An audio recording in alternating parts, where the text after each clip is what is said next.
കേവലം ആഴ്ചകൾ കൊണ്ട് കേരളത്തിലെ ഇടതുപക്ഷ സർക്കാരിനെ താഴെയിറക്കി UDF അധികാരത്തിൽ എത്തുമെന്ന് കാസർഗോഡ് MP രാജ്മോഹൻ ഉണ്ണിത്താൻ പറഞ്ഞു.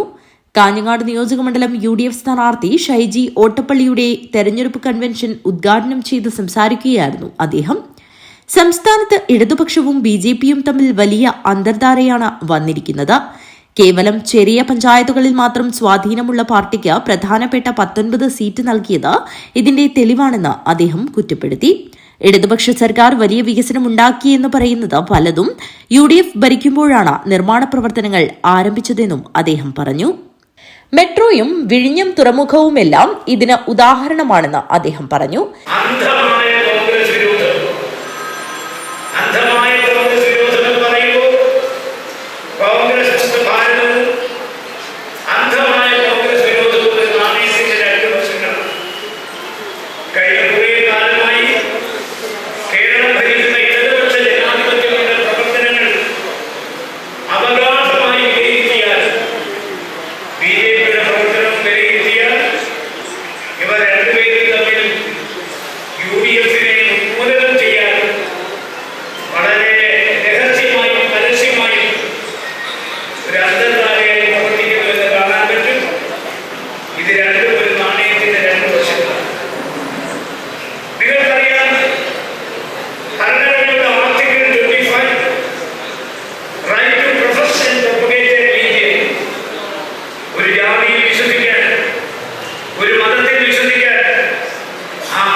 ചടങ്ങിൽ കാഞ്ഞങ്ങാട് നിയോജകമണ്ഡലം കൺവീനർ ബഷീർ വെള്ളിക്കോത്ത് അധ്യക്ഷത വഹിച്ചു.